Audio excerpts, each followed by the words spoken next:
Hello and welcome to We, Me and Us. We are delighted to have you here as we dive into the exciting journey of leading, coaching and transforming organizations in our rapidly changing world. I'm Pierre Nice, your host and agile coach. I'm truly passionate about sharing real-world insights with those eager to create meaningful change. At We, Me and Us, we're all about exploring new tools and perspectives that inspire impactful transformation. Let's embark on this journey together.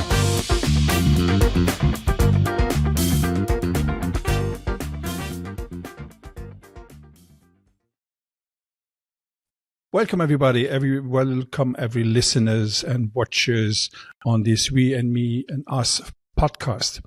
Today, I'm really happy to have David here in the room with me. Or he's not in the room with me. He is in Madrid. Am I right? Correct. Yes. Yeah, I'm in Zurich. So let's go directly to the point. David, who are you and what are you doing? Okay, my name is David Rigby. I run a company called Smart Coaching and Training, which we use 30 associates to deliver training and coaching and speaking and various other things, all of which I have done, I continue to do. And right now I'm in Madrid, but I've in the past lived in 22 different countries, and I'm in Madrid because I like it. Oh, nice job. I think Madrid is a lovely place. I just crossed Madrid. I plan to go there at the end of May if I can. This is awesome. David, we met at the Barcelona Change Days last year. What can you say about the Barcelona Change Days? I guess you were involved also in the organization. Am I right? Well, I wasn't involved in the organization, but one of my associates, Jessica Breitenfeld, organized it. Mm-hmm. And two others were there, which was Caroline Dream and Shona de la Forte were there, and I knew quite a few other people as well. So it was good place to be. So I love this nuance about I'm not involved, but I have three of my associates involved. Mm-hmm. Oh, I just turn up and be a star. That's all I have to do. Okay. So we had in the preparation chat, we discussed about something I found very interesting is intercultural issues or intercultural training or intercultural coaching. Because you lived already in a couple of foreign countries. I'm crazy. What can you tell me more about this? What can you tell me about this? Well, I've actually worked in 22 different countries. And what I like to do is combine the challenges of interculturality with the challenges of cognitive diversity. Because cognitive diversity suggests that you are an individual and your behavior is naturally along these lines. So you're either typically more logical than emotional, and you're more extrovert than introvert. And that's who you are. So when you go into a country, you have to sort of put a different badge on and begin to work according to what you perceive is the norms of that particular country. Mm-hmm. So, for example, if you're in the Far East, there'll be a remarkable deference to management and your seniors, which, being a Westerner, I'm excessively skeptical about. But in my own personality, I am equally skeptical about it. One of the things I'm working on at the moment is what I'm calling, I forgot what I'm calling it, my God. I don't know. Authoritative interculturality, which means being supporting of your own culture as well as recognizing the others. So it's not being afraid to do things because someone else might be upset. Mm-hmm. You might know you might know they're going to be upset, but that shouldn't still stop you doing it. Indeed, that's correct. I work in my case also a lot of these cultural aspects because it helps me in my communication. So I'm not doing the work like you do per se, but it's about considering the cultural aspects. And usually I discover that what we define as common sense is completely cultural because my common sense is not the same as yours. Oh, exactly right. I mean, I have lots of occasions when I have done things which I thought were perfectly normal, and I realised the mistakes. On the other hand, I've also things which I've done and immediately know the mistakes. And the skill there is to acknowledge it and apologise and then carry on with it. And I'm still here, so that's good. I mean, I still do it, and I'm better at it than I ever was. But it's not just intercultural; it's all generational stuff and the usual wonderful diversity topics. You can get into trouble over so many things, but the answer is just do it and get into trouble. I had a conversation earlier this morning with another friend of mine, and I was asking, is there really a generation problem, or is just we becoming older? Well, I'm about to do a presentation for Toastmasters tomorrow in Spanish, and I'm trying to find a subject. There's some hope I'll remember 10 minutes worth of Spanish on. And one of the things which keeps coming to mind is I'm trying to work on 5 jokes which you can use to disrupt different types of diversity. I've got the one about the women, which is a great one, which is, why do women get paid less? It's because a woman's work is never finished. Terrible joke, but it's really good at winding people up. Oh, you know me. I'm a big fan of dark humor, right? But I don't want to go that way too much because I did it already, and I get slaps a lot. Yeah, and here humor is something very interesting regarding to inclusion. About cultural diversity. What I discover, which I'm fascinated about comedians, people doing stand-up comedies. If you see the one who's doing pretty well, they are bashing the audience. And you see the audience asking to be bashed. And then you discover that the bashing part is part of the inclusion. So feeling part. So if you bash me, it means I'm part of it, which is that sounds not really logical, right? Well, I mean, one of the historic things is that, Jewish people can tell Jewish jokes and Irish people can tell Irish jokes. But Brits can't do either. And so the Brits do British jokes. And in England now, you can't do mother-in-law jokes and all the old ones you could. So you have to be very careful. On the other hand, because of my generation, we have a lot of politically incorrect jokes, which I continue to use. And if people just think they're funny, that's up to them. It's not up to me. Yeah, that's good for you because I'm taking care. Now it looks more like I want to make my jokes a lot. Now it looks just old guy try to bully the session with very dirty old people jokes. So I don't want to be that guy. Oh, I think you've also got to be very aware of what's going on. I was reflecting on things that this week I've attended 4 or 5 sessions to do with artificial intelligence and how to create your own avatar and how to create your own videos using your own avatar, how to create a website just by talking to the machine. And I'm thinking, it's useful to know you can do this, but I've absolutely no desire to do any of it.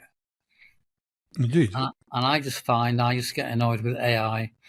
We asked when we were on a meeting in a lunch. We had a meeting and a lunch with a team in Barcelona last week, and we asked I asked one of the chaps, Ian Gibbs, who you might know, to actually recommend 5 restaurants, and he went into perplexity and came up with 5 restaurants, of which 3 it said were LGBT friendly. And I thought, well, we never asked that, and I don't care. And in the end, I said, Ian, you know Barcelona, you just choose a restaurant, and he did very well, and it was great. So you're getting all these basic recommendations for things which they're all identical, they're all characterless, they're all spineless. And I like the obtuse and the obscure when I go and find things. It's like, I mean, I don't eat fast foods, but one of the things that would totally stop me was going in and talking to a machine to make an order. I won't do it. Equally, I won't use self-checkouts because it does people out of jobs. Yeah, even though you can see also from the quality perspective, what can you expect if you talk to a machine? I use the machines all the time, right? But when I want to go to the restaurant, let's say, go to a nice restaurant with my family, with my good friends, I don't want to order this to some kind of machine. I want to have somebody who's coming. We are talking together, make recommendation, and maybe try this wine. This is nice. This is fresh. This is maybe not that good. On your order something. Oh, that's the last one. You can take it. And even sometimes it's a bad experience, but I like it. But yeah, but it's an experience. Yeah, QR codes in restaurants is another one. I remember going into a Lebanese restaurant in Valencia with 3 people my age who are English and wrestling with QR codes. So for my Lebanese audience, this, you will say, I guess I hear your voices, this is so anti-Lebanese as possible, having QR codes in a Lebanese restaurant. Because this is kind of the welcoming part is huge. And we couldn't actually, in the end, I ordered for everybody because it was just too complicated. And we got the right portion and everything else, but not thanks to the QR code or the waiter. Yeah. In the other way, because you have a huge experience in working with multiple cultures, have you found some commonalities across all the cultures around the globe? Well, I think fundamentally the family, people decide to have children, they spend their lives deciding to make a better life for their children. And that's common everywhere. I mean, I can remember I was in Jeddah a few years ago, and I already made the mistake of saying to my hosts who were Pakistani, let's go to an Indian restaurant. And we went, and it was good. And the next night, they invited me home. So I got proper home-cooked Pakistani food.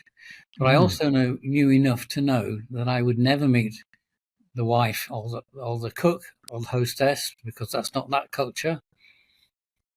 And I also learnt that in order to get fed, I had to sing to the children. But, life. So they've got a video of me singing. And it's being prepared to do this and being sensitive to it that's really important. But certainly, I acknowledged any mistakes there. That was a good mistake, but I acknowledged it. Yeah. This sounds sounds trivial for a lot of people from the audience, but I give you an example. I got a message this week. Oh, Pierre, can you provide? We need coaches and trainers for the Americas, from Mexico. We need somebody in Asia, maybe Singapore, China, and one for Europe. Do you have some names to provide? I say, yes, I do. But then you have to ask you, which part of Americas? East or West Coast? And where is? Oh, we have one location. Very good. But we can take a Spanish speaker from Mexico and say, no, I know Mexican people, and I do it well. But the big challenge will be Asia. Where do you want to do it? Or maybe Singapore or China. I say, can I maybe suggest Kuala Lumpur or Singapore? So why say this? Is it China is great. The people are awesome. The problem is the context, right? So when you're in the system, the context is if I'm coming as a mid-aged white male from Europe, they will just be very pleased and very nice with me. But when I ask them questions, they always take a look about the managers to be, am I allowed to give an answer? So there's not, let's say, the direct communication I'm expecting. You don't find it in Vietnam or in Malaysia or maybe Singapore, even Indonesia. We can blame it, but it is like it is, right? We are not here to change the world. And you have to learn how to run around it. When I worked in Hong Kong a long time ago, I ran a project to shorten the time of responding to customers' queries. And I did it in a two-phase process. Because it typically took 7 days. It's a long time ago. 7 days to answer a question from a customer. Mm-hmm. And I had my 14 Chinese people in the room, and we worked out the main processes. And I said, well, what do you think is a reasonable time to respond? And marketing said 15 seconds, and IT said 6 days. So we arrived at 2. So what I did there was I published that this team is going to re-engineer this process so the answers are done in 2 days. And we had a big rah-rah session about how wonderful this team is going to do it. And then I said, okay, then, how are you going to do it? And they all went quiet.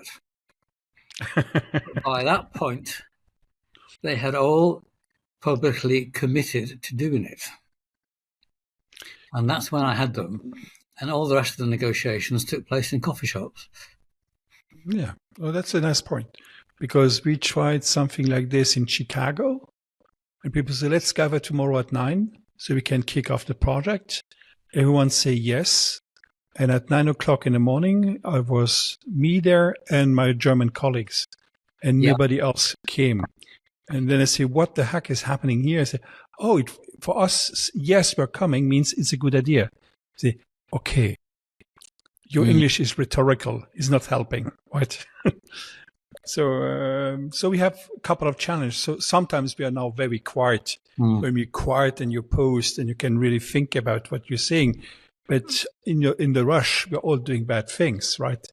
This is a place that you can really, really start disappointing somebody. Oh, yes. Or if you work, or when you work with, let's say, people from, let's say, starting from Poland, going to Russia, going to the Nordic countries, including Finland, they're not exuberant. They mostly have poker faces, so we don't have to remember them to understand. So you have to understand the micro expressions. Of course. But this is fascinating. Well, at least you can see them. And when I do training into the Middle East, no one puts their cameras on. So you can't even tell if they're there. And it's hello, and you answer this question. Well. And sometimes there might be an answer. One the other week was, on about the third day, we decided the best way to do this was ask this woman this question, wait for 5 seconds while she put her headset back on because she was trying to do a data at the same time, respond in Arabic and get one of the other delegates to tell us what she just said. And that's how it worked. But you don't get to that overnight. Well, actually, we did get to it overnight, but it wasn't within 5 seconds of working that approach.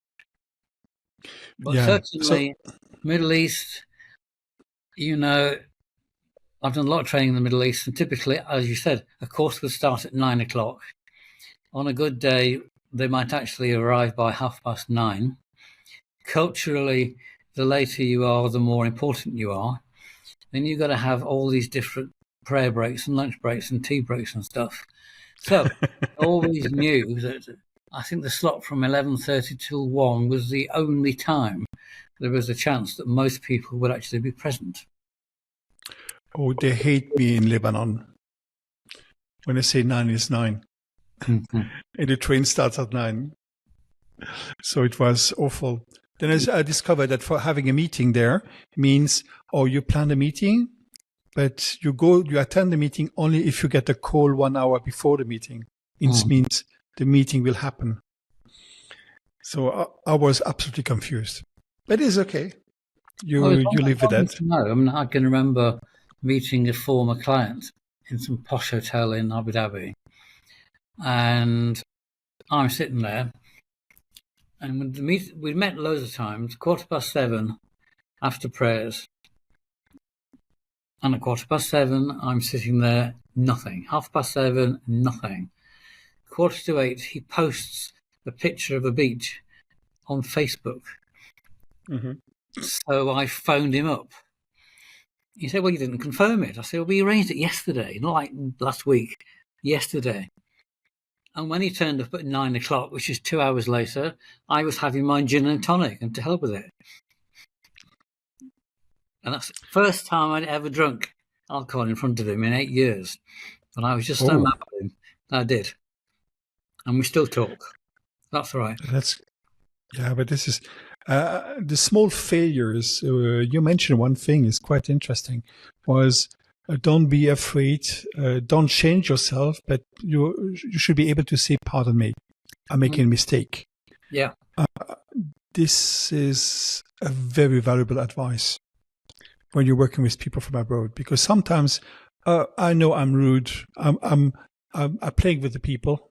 The thing is, sounds very aggressive, or maybe sounds a little bit provocative. In fact, it's just nudging, and sometimes. But I love that people say, "Oh, Pierre, stop this! You're not really cool." Then I will please pardon me, and they see I'm absolutely honest and truthful here, and they understand, because they understand. Okay, I'm stepping back. I'm not overplaying. I'm not bullying. No, I want to work with you. It's not here. You're not come to listen to me. And that's one. It's a trick. Also, is a nature, right? I think one of the things I've learned, possibly the hard way, is the practice of interculturality. And slowly I'm catching up on the theory of interculturality. And I know a lot of people who are theorists, who've never been there and done it. And I remember I was in a meeting last year when someone said to me, and why do you think you're able to talk about interculturality? And I thought, this is like a red rag. This is. Yeah. So I said, well, first of all, I have worked in 22 countries and I've been there and done it. And secondly, let me tell you about last Christmas, when I was in Spain, and on Christmas Eve, I went to an asado organised by my Argentinian friends. And again, timing, we know it's supposed to start at 10, but actually started at 11. And that's the way it goes. Next day, Christmas Day, I had a former lodger with his mother came to visit, and they came from Antigua in the Caribbean. Oh.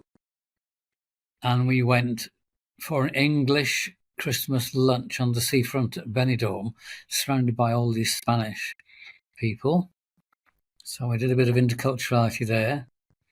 And then I went to Madrid, and my former housemate came from Jordan, and we spent the next few days trying to not get pork or alcohol in any of the food in any of the restaurants. I said, shall I carry on? And she said, no, that will do. Yeah. But it's good for people in their place, you know. Mm-hmm. But that's a good point, because in my job, if I come back a little bit of the concept of the podcast, are we, me, and us, which is a supervision coaching approach. It's about the three levels. So the us is the company, the organization, which I have sympathy with. Let's say I'm involved with that part. But the most important part is the we is my team. There's an entity they're watching my back. I have empathy with this. So it's pretty much very important. Then is what's in for me. So when I have my last mission, I was barely a year in a company called Kipu, is mostly in the Balkans. They made a lot of fun of me in my workshops. I had every week workshops. And because I have teams from Kiev, their colleagues from Moscow, and people from El Salvador in the team, and people from Skopje, Pristina. I was the most uncomfortable because it was what's happening between Russia and Ukraine. But for these guys, it was just their colleagues. Yes, exactly. And then you can review the reality of what happened is they suffer both, and you have to forget your own principles, right? You have to come with a really, really blank page in your head and forget completely your beliefs, right? Well, this is interesting. I work, well, I say, with 30 associates, and the mantra is 4 continents, 14 languages, 5 religions, and almost 50 years age range. And so I've worked with Indians and Pakistanis in the same room. That's in the Middle East. We can refer to different experts in the same group because they've got different cultural knowledge and background. So we can actually talk to people we know well and say, is this going to be an issue if we do this? Mm-hmm. Doesn't stop us doing it, but at least we know what we're trying to do. You're getting the message. Absolutely. Here, yeah. Oh yeah. But another aspect, jumping in because you give me the idea, is so since 3 to 4 years, part of my let's say I call it coaching because it's not a training, it's not instructive, it's really following, guiding people, is usually explaining people how to say no. And the big challenge with my Indian colleagues to help them to say no. This sounds absolutely trivial for us, but then I ask them, am I right? That is very complicated for you to say no, not because you want to be nice and gentle, because the concept of no, like never ever for all generation until the end of the universe, is no, right? And I discovered that, or try to use that word, not yet. Is that helpful? That helps. Also, you can use, can you confirm that you're not going to do this? And then the answer is yes.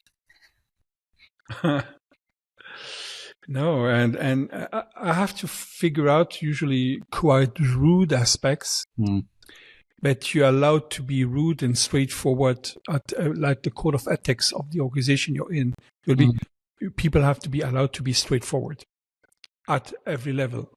Yeah, and they're not. Yeah, and this is really helpful because sometimes you create problems just because you want to be only nice. Sometimes you have to be balanced. Oh, exactly right. I mean, I always tell the story. I think it's L'Oreal, one of the perfume companies in France, where they had the French L'Oreal. No, we have to pronounce it British way. L'Oreal, and exactly. You're speaking so well English that I don't really understand. So anyway, the story is that they had all these meetings with the French and the Chinese. Oh. And the Chinese, as you know, like to receive the agenda 5 weeks earlier and come up with a common viewpoint and all the rest of it. And the French, shall we say, don't. And so one of the skills, or one of the requests of the French was, can you please finish your sentences? Because they don't. It's all inferred. And I've been to lots of meetings in Paris, and I've come out of it thinking, well, what have you decided then? And it's not the British way. And some people go through all the theory, and then the conclusion is this, which works quite well in Southern Europe. But if you're in the north of Europe and America, you start with, this is the answer, and this is why. And it's total opposite. And the answer is, this is why, because no one is going to read to the end of your long, rambling email to conclusion. So it might have worked forever in the academical world in Southern Europe. Now it just doesn't. But tell people. No, it doesn't. It doesn't. I have people I define as my masters, like in Germany, we explain the cultural aspect from a religion perspective, mostly from European countries and the Western part, and another based on the cultural aspects, also about the, let's say, the ethics, like don't push people for Asia. They're expecting harmony. Maybe I'm wrong. Maybe it's too stereotypical, but in fact, it's pretty much like this, like the Nordic countries. If you come with, I'm here, the boss, is saying, yeah, makes no sense. They're pretty much what we call Democrats. And they're rudely straightforward, which I like, right? Oh, I've got a good story about that one. Years ago, my wife invited this woman from Holland to visit. And we cooked all the food at home. She cooked all the food at home. And on the second night, our Dutch guest said, "Well, Maria, this food is much better than yesterday. It is edible." Ooh. And I had to fight to keep them apart. But that was very much this is the way it works, you know. So you have to accept it. No. This is education. No, I disagree. No. I disagree. I had a lot of fun also with friends from Congo and Latinos. You have the vibes, but I learned my lessons from Arabic countries when I came long time ago to make deals with Lebanese people and people from Saudi Arabia. And I came with my German mindset, with the contract in my pocket, put the contract on the table. Let's sign the contract. Say, wait a second. Exactly. Now we have to go lunch, right? And so they make me the full tour during 4 days. I was crazy, right? So what is happening? My stress level raised the bar. At the end of the week, which was mostly on Thursday, says, "Hey, I have to leave now. Sorry. If I don't have the contract, we'll have issues with my boss." I say, "You want the paper?" He put the paper, put the side here. You got the paper. So why are you doing this? Yeah, we are making contract, but first off, we need to understand who you are. Of course. And they say, "Oh, I was thinking, oh, you're damn right. This is so true. This is something we forgot completely. We want to rush all the time, right?" I have a colleague in Madrid who's French. And I seem to be meeting a lot of French people recently. And I met her at sort of a big meeting, and we arranged to have lunch. And we spent the entire meeting talking about music. Oh, lovely. And the next time I saw her, I went to see her singing in her rock band. And the next meeting, she can come and see me singing in my restaurant. Nothing to do with work, but this is how you build those relationships. It's 90% of the job. Of course. And the other thing is, of course, is the skill of getting people to turn the phones off in meetings. Oh, yeah. Particularly Far East, Middle East. I remember one meeting I went to. It was about I was training on customer service. Phones off. No, I can't do this because I'm expecting a client to call me. So I said, "Tell you what we'll do. Special favor. We'll let you take the call in the room, and then we'll all give you feedback." And we did, and no one else ever did that afterwards. Oh, and sometimes you do mistakes. Like me starting my workshops on Fridays in Arabic countries. Yeah. Then I discovered nobody was there, and I discovered when I was at the hotel on Sunday, people are phoning me, "Where are you?" Understanding. That's not the pain. This is very interesting. This is how you define, "Oh, damn, I was really stupid in that moment." And sometimes I still remember a real case transformation. It was in Beirut, thanks to my friend Pierre Hervé. I was on a project there, and we have to improve the work, make the work of the teams visible. And they were very challenged, just putting a board, make a big board in a room, make all the work visible. I say, "Please put something in your backlog." They're stocked. And I say, because every 5 minutes I say, "Inshallah." So it's Yeah. No, it's their way. It's their way of talking. It's fine.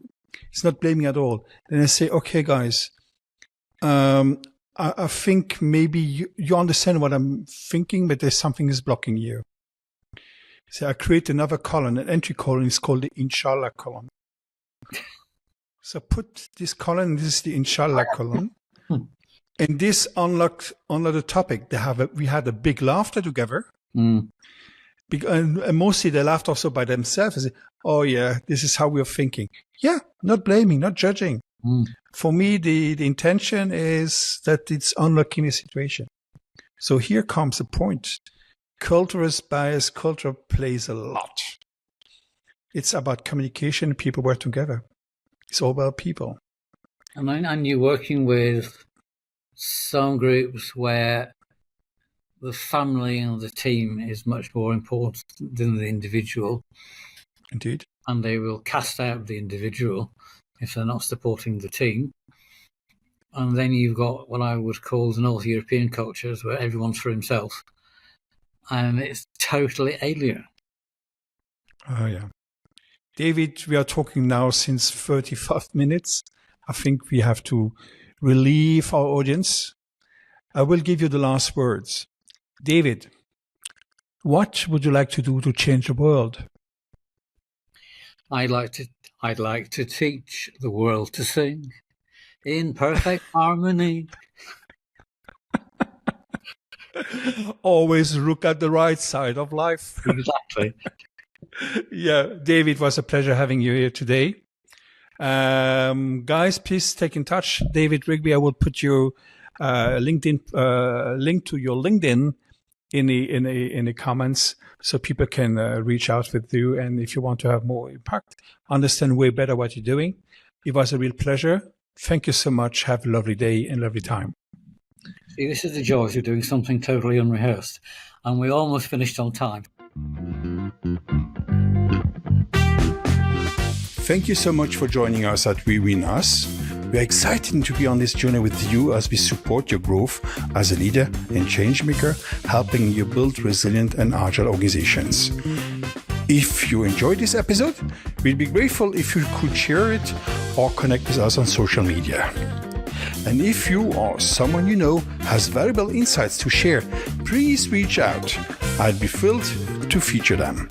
Until next time, keep evolving and stay inspired.